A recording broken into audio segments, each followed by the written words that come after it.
I always thought the world would stop, at least for a moment, when you lose your only child.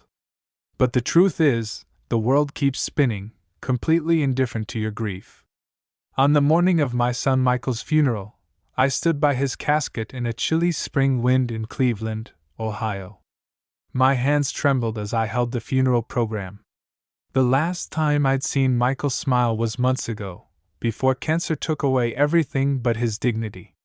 Next to me, his wife, now my former daughter-in-law, stood in her expensive black coat, one of the dozens Michael had bought for her during their 10 years together. Her name is Stephanie, and if you ever met her, you'd think she was born for high society. Always polished, always perfect, but her heart colder than the Ohio winter. She scrolled through her phone at the graveside, as if this moment was just another tedious meeting to be endured. I couldn't hold my tongue. "Stephanie," I said, my voice raw, "we just buried my son. Show a little respect." She didn't look up. She just smirked, tapping her phone. "Your son? Michael was my husband, Frank. And now, everything he worked for, everything, is mine." She practically spat the words, her voice loud enough for the gathered mourners to hear.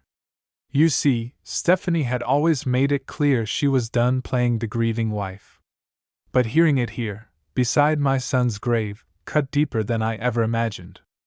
Our friends from the neighborhood, Michael's business partners, even the local pastor, they all watched the scene unfold, some in shock, others in uncomfortable silence. I gripped the funeral program tighter, my old engineer's mind racing with emotions I wasn't used to feeling: anger, grief, disbelief. I remembered when Michael was a little boy, building model airplanes with me in our garage, painting them the brightest colors just because he liked to be different. He grew up into a man who built his own company from scratch, a tech startup called NextSync, right here in the Midwest. He was proud, creative, and above all, he was kind. How he ended up married to someone like Stephanie, I'll never know. After the last mourners drifted away, I was left alone with my memories. Stephanie didn't shed a tear. She didn't even glance back at the grave as she strutted off to her silver Lexus, one more gift from my son. I wondered if Michael, wherever he was now, could see any of this. Would he be disappointed, or had he always suspected the truth about his wife? I wanted to believe he was just too good-hearted to see her for what she was. When I finally left the cemetery, Stephanie was waiting by the car. "We need to talk about your living situation," she said, tossing me a set of keys and a folder. Inside was a copy of a rental agreement Michael had apparently signed months before. According to the fine print, I'd only been a tenant in my son's house. Now that he was gone, my lease was over. "You've got 30 minutes to get your things," she told me coldly. "If you're still here after that, I'll call the police." I was 67 years old, and on the day I buried my only child, I was thrown out onto the street by a woman I'd cared for like my own daughter. My entire life now fit into 3 suitcases, some clothes, a few books, and the small box of model airplanes Michael and I built together. I drove away from the only home I'd known for the past year, watching the Cleveland skyline disappear in my rearview mirror. I spent that first night in a rundown motel off the interstate, staring at the ceiling and wondering what would happen next. All I had was a business card from Michael's attorney, a man named Leonard Brown, and a promise from my son. "Dad, I'll take care of you. Trust Leonard." The next morning, desperate and exhausted, I called Leonard. He listened quietly as I told him everything. "Frank," he said, "come to my office tomorrow morning." Michael left very detailed instructions. He was more prepared than you realize. That night, alone in my motel room, I clung to that hope. Maybe, just maybe, my son had planned for this.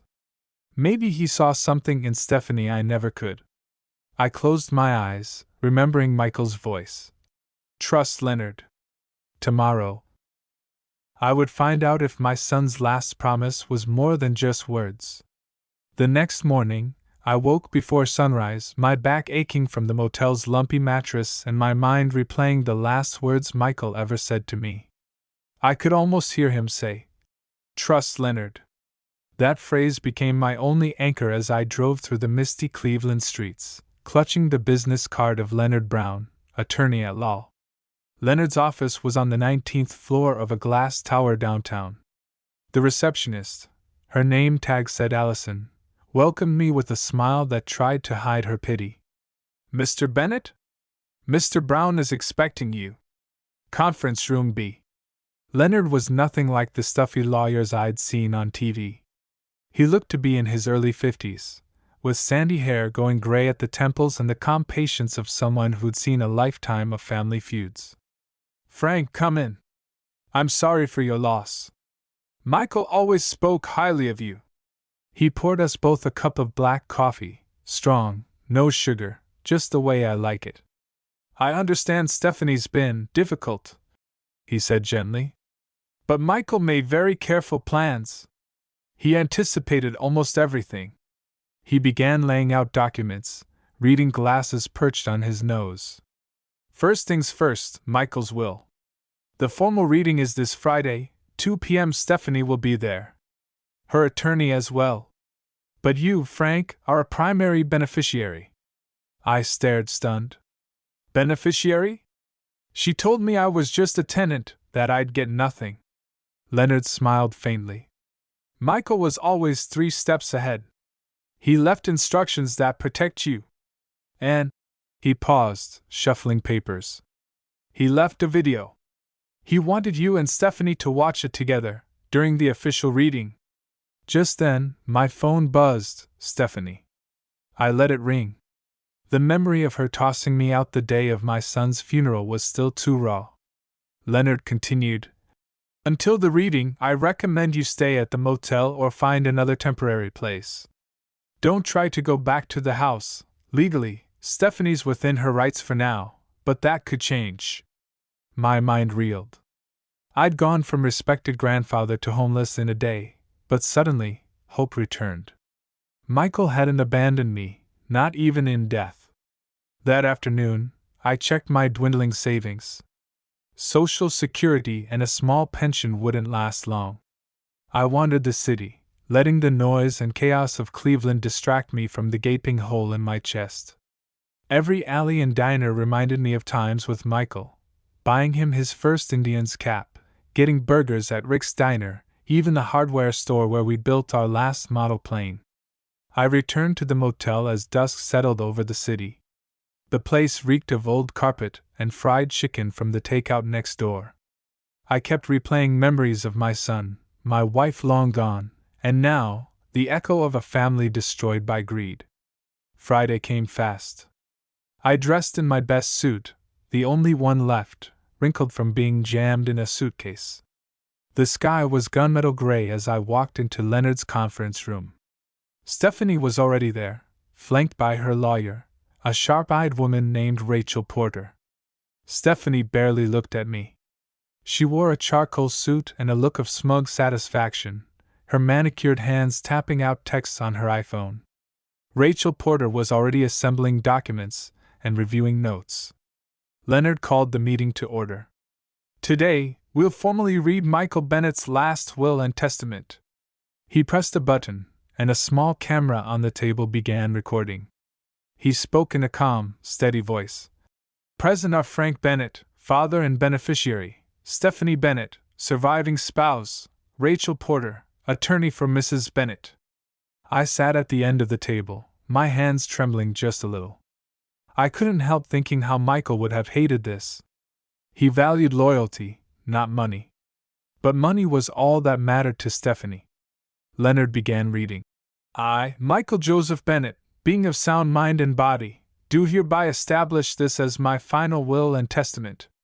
To my beloved wife, Stephanie Bennett, I leave the family home at 209 Sycamore Avenue, Cleveland, Ohio, all vehicles registered in my name, and all bank accounts at Great Lakes National Bank." Stephanie's lips curled into a satisfied half-smile. I could see her calculating her next steps, already spending the inheritance. Leonard continued. To my father, Frank Bennett, who cared for me during my illness and supported me in every chapter of my life, I leave 50% ownership of NextSync Technologies, including all shares, voting rights, and dividend distributions, valued at approximately $35 million. I felt the blood drain from my face. Stephanie's jaw dropped. Rachel Porter looked up, genuinely surprised for the first time.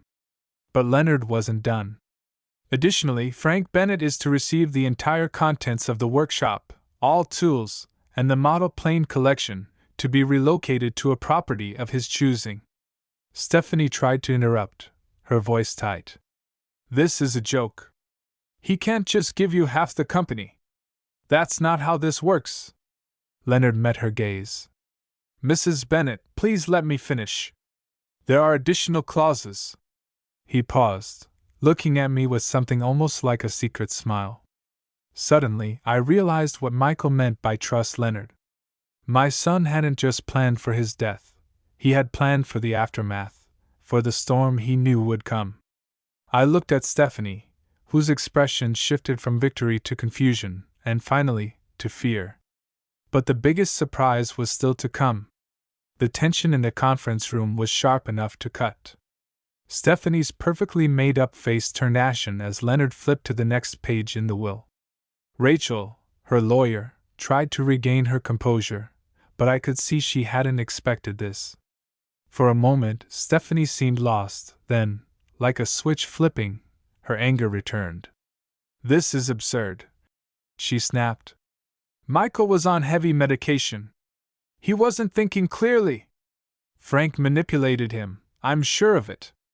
Rachel, tell them we'll contest this. Rachel placed a calming hand on Stephanie's arm. We'll review the will in detail. But let's hear all the provisions first. Leonard, unbothered, pressed a button on the remote. A video screen came to life at the end of the table. The room fell silent as Michael's face appeared, gaunt but familiar, eyes still shining with the stubborn hope that had defined his life. If you're watching this, Dad, Stephanie, it means I'm gone. I hope you both know I love you. But I know things haven't been easy, especially these last 18 months. His gaze shifted to me. Dad, I meant what I said. You gave up your life to take care of me. Now it's my turn to look out for you. Then he turned toward the camera, as if speaking directly to Stephanie. Steph, I hope you remember the good years. But I also know you. If you ever try to force my father out of our home, or if you fail to respect the arrangements in this will, everything, transfers to my dad.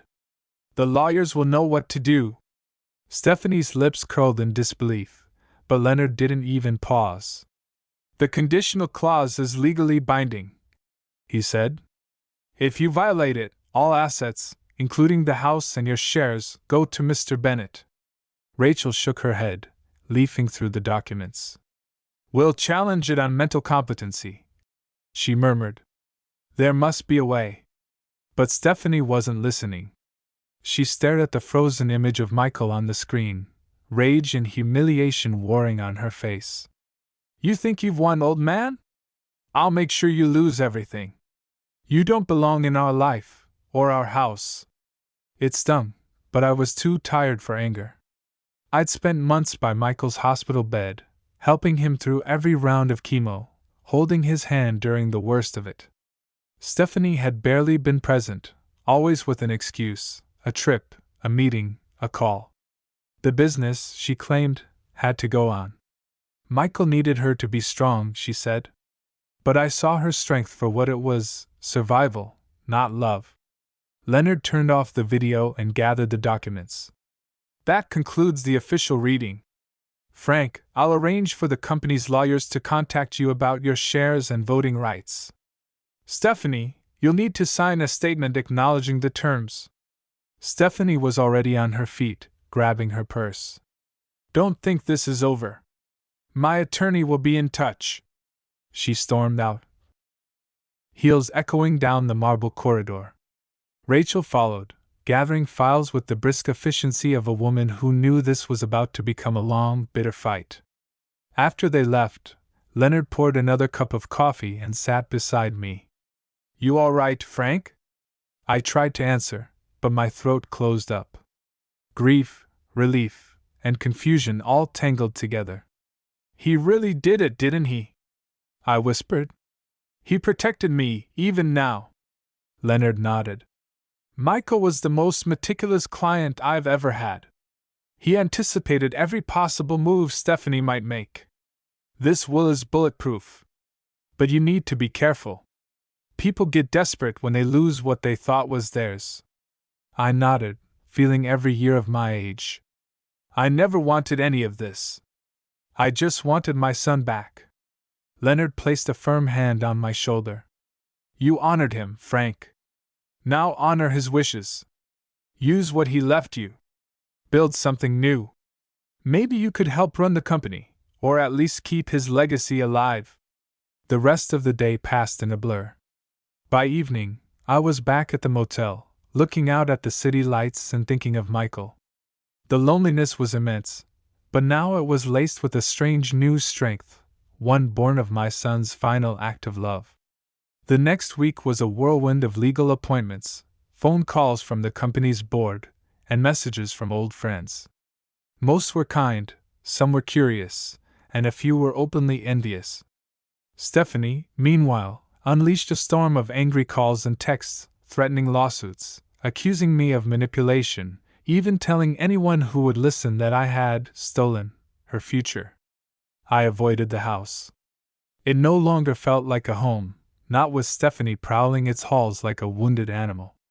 Instead, I met with Tom Carter, Michael's longtime friend and the COO of Next Sync.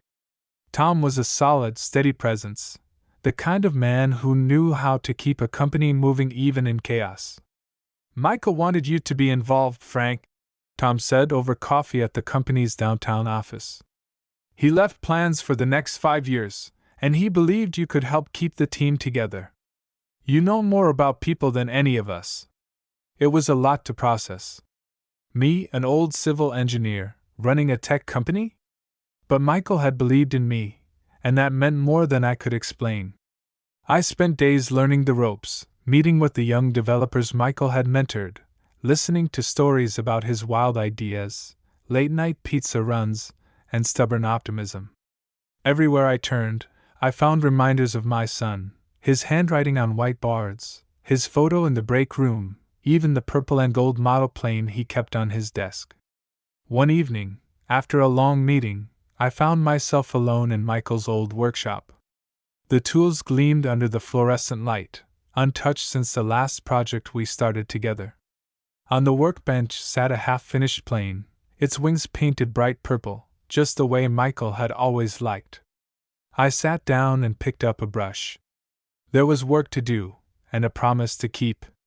The nights in Cleveland felt longer now, stretching endlessly as spring drifted towards summer.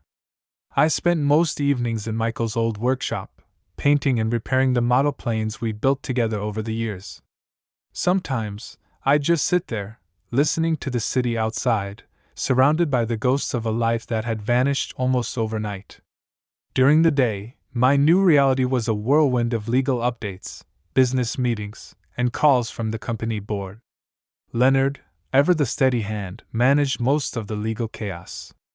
He kept me informed, but shielded me from the worst of Stephanie's attacks.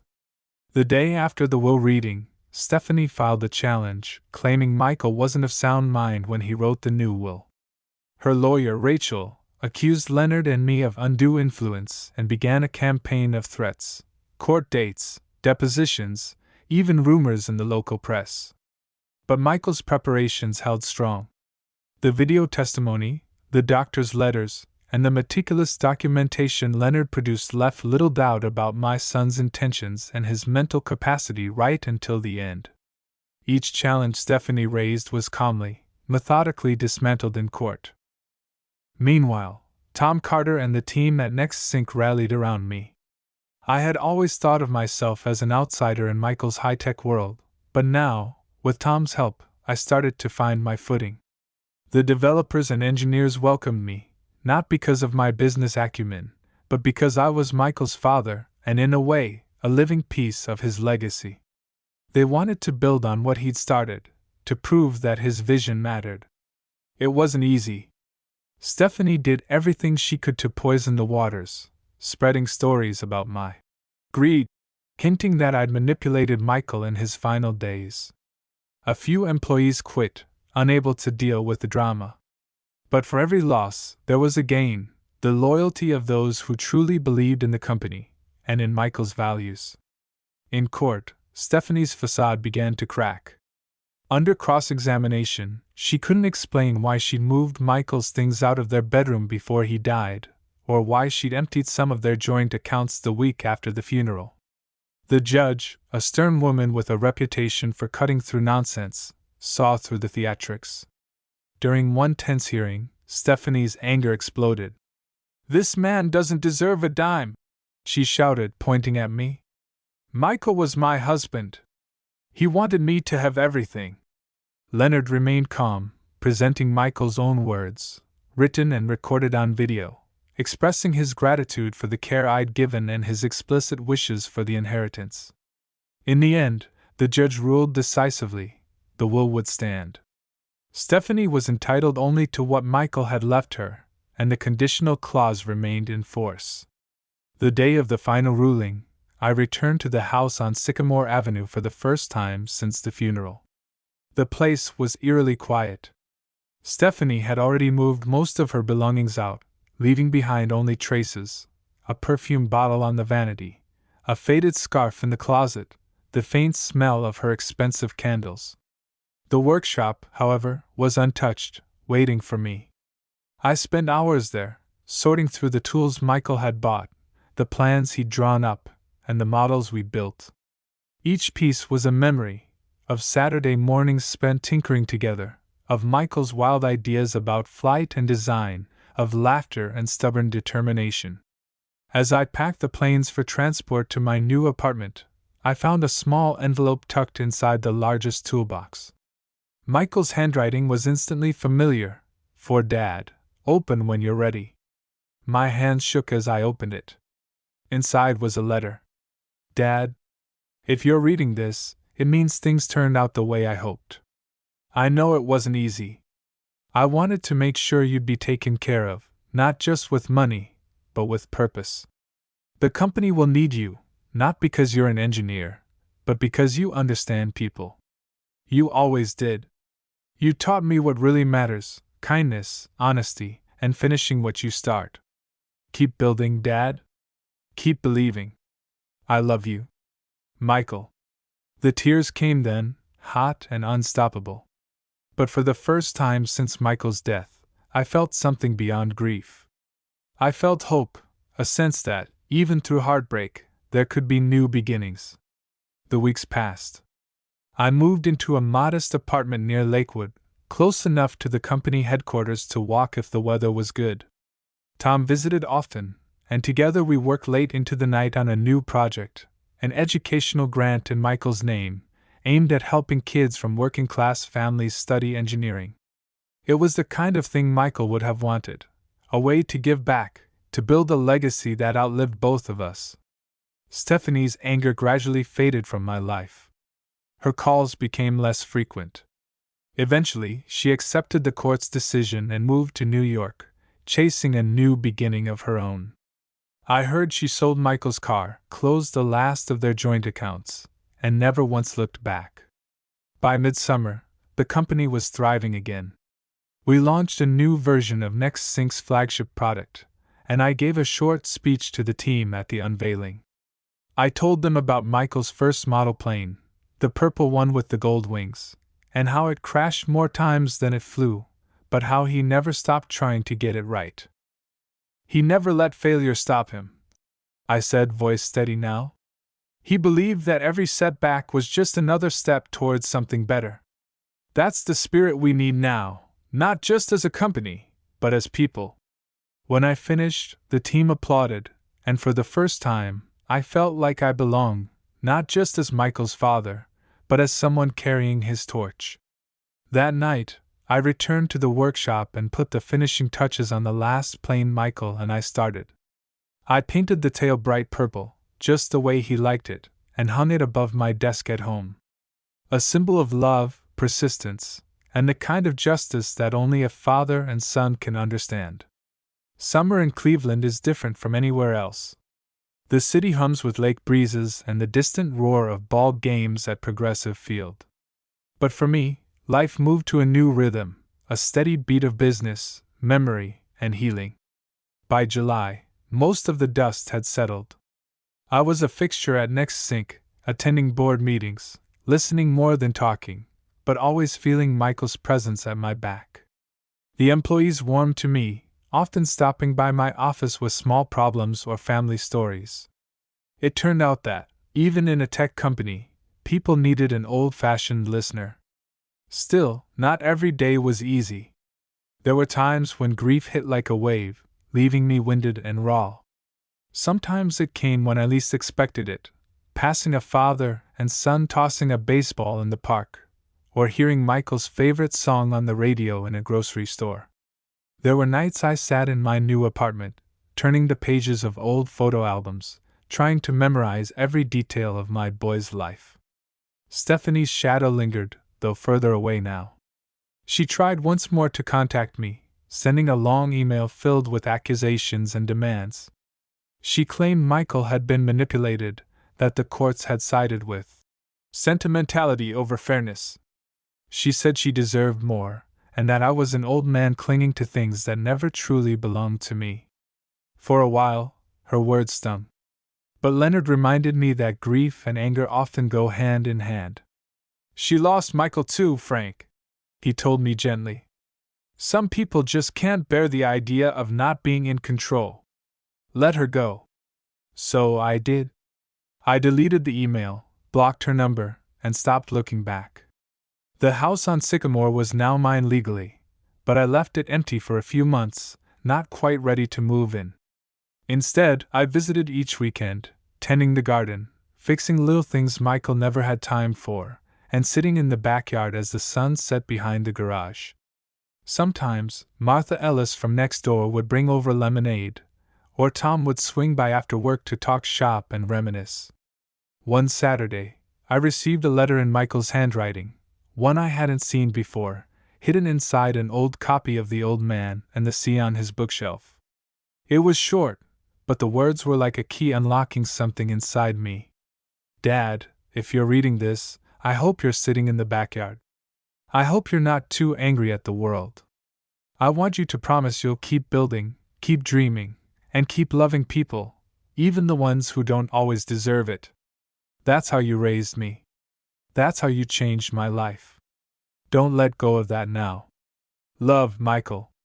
I read it 3 times, each time feeling a bit lighter. That night, I invited Tom and Martha over for dinner at the empty house. We sat in the kitchen, eating chili and cornbread, telling stories about Michael. There was laughter and a few tears, but mostly there was gratitude for the life he'd lived and the mark he'd left on us.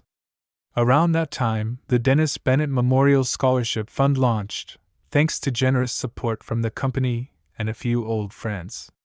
The first recipients, 2 young women from tough neighborhoods and a boy from rural Ohio, visited the office for a tour. They asked questions about engineering, coding, and entrepreneurship. I saw the same spark in their eyes that Michael once had, and for a moment the world felt new again. As fall approached, life settled into its new shape. I spent more time in the workshop, finishing old projects and starting new ones. The company thrived, with Tom at the helm and me offering advice whenever it was needed. We expanded into educational software, just like Michael had envisioned. Schools from all over the Midwest began using our tools, and the letters from grateful teachers and students filled the halls of Next Sink with a sense of purpose. I started volunteering at a local youth center, helping kids learn basic engineering with old model kits and scrap wood. It wasn't high-tech, but it was honest work, building, creating, fixing things with my hands and passing on what Michael had taught me about never giving up. One crisp October morning, as the leaves blazed gold and red, I decided it was time to move back into the house on Sycamore. I cleaned every room, unpacked the last of my suitcases, and hung Michael's favorite model plane over the fireplace. The house was full of memories, yes, but now it also felt full of hope. It was a home again. The final encounter with Stephanie came unexpectedly, on a rainy afternoon. I found her waiting at the front porch, drenched but determined, holding a cardboard box. "I just want to return this," she said quietly, her voice stripped of its usual confidence. "It's some of Michael's old things. Photos, notebooks. I thought you should have them."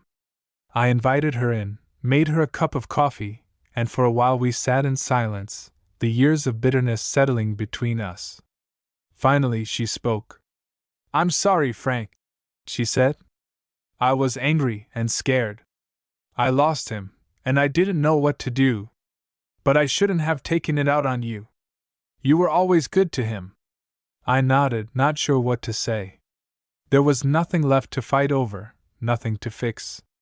We parted with a quiet handshake, and as she walked away, I realized I felt no anger, only relief. The past was finally in the past. That night, as I watched the lights of Cleveland twinkle beyond my window, I realized I was no longer waiting for life to return to normal. Instead, I was building a new life, one rooted in love, forgiveness, and the quiet pride of a promise kept. Michael's legacy wasn't money or property, or even the company.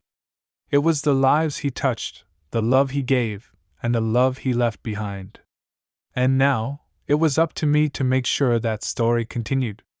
Autumn settled in with golden leaves drifting across Sycamore Avenue, and for the first time in years, I felt content.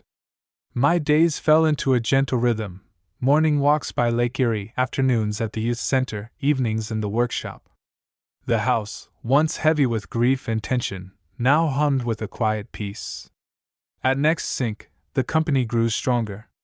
Tom Carter had become more than a business partner, he was family now. The board meetings had shifted from anxious debates about the future to celebrations of new contracts, awards for innovation, and even a feature in a national magazine about Michael's vision for accessible technology. Sometimes, when I passed Michael's old office, I'd pause, remembering his laughter, his restless ideas, and that fierce spark in his eyes. But it no longer hurt the way it once did. Instead, it felt like a blessing, a reminder to keep dreaming. One afternoon, I hosted the scholarship recipients and their families at the house. The living room, once a battleground, was filled with laughter and excited chatter. One of the students, a shy girl named Olivia, showed me her notebook full of sketches for an eco-friendly drone. Another, Marcus, had already started building robots from salvaged parts in his garage. As we sat around the table eating homemade apple pie, I found myself telling stories about Michael, how he always colored outside the lines, how he failed as often as he succeeded, but never stopped trying. "That's what matters," I said, my voice steady. "Not that you fall, but that you get up. Every time." Their parents nodded, and I could see in their faces the hope that comes from new beginnings. That night, after everyone left, I sat in the backyard, watching the stars emerge through bare branches, and whispered a quiet thank you to my son. The youth center became a second home. The kids, most from tough neighborhoods, were eager to learn, desperate for attention and encouragement. I taught them how to use power tools, how to draw plans, how to think through problems. We built birdhouses, bridges, and eventually a working windmill that drew praise from the city council. They called me Mr. Frank, and for the first time in a long while, I felt needed in a way I hadn't since Michael was small. Winter crept in with its familiar bite, but inside my workshop there was warmth. Tom and I spent long evenings finishing a restoration of Michael's very first computer, a battered old desktop from the late 90s, now cleaned and shining, a centerpiece in the company's lobby. On the anniversary of Michael's death, the whole staff gathered to dedicate the memorial wall, photos, his favorite quotes, and the purple and gold model plane that had once hung over my desk. After the ceremony, a young engineer approached me. Her name was Cassie, one of Michael's protégés. "Mr. Bennett," she said, her voice trembling. "I never got to tell you how much Michael meant to me. He gave me my first real chance, when nobody else would. He used to say, 'Don't be afraid to break things, Cassie. That's how you learn to build something better.'" We stood together in silence, surrounded by his legacy, and I felt that sense of purpose blossom again. Michael hadn't just built a company, he'd built a community. He'd built hope. Around Christmas, Martha Ellis hosted a gathering at her house. The neighborhood turned out with casseroles and cookies, and the air was full of music and old stories. For the first time, I didn't dread the holidays. Martha made a toast, raising her glass. "To Frank," she said, "for carrying the torch, and for reminding us all that family means more than blood or paperwork." There was laughter and a few tears, and as I looked around the crowded living room, I realized that family really was what you made it. Some bonds are chosen, others forged in fire. All of them mattered. Stephanie, meanwhile, had faded completely from my life. I heard through Leonard that she'd started over in New York, remarried, and taken a job in real estate. There was no more bitterness, only distance, a chapter closed for good. Sometimes I thought about her and hoped she'd finally found peace of her own. With the new year came new challenges. The company launched an outreach program in Michael's name, sending volunteers to schools and community centers all over Ohio.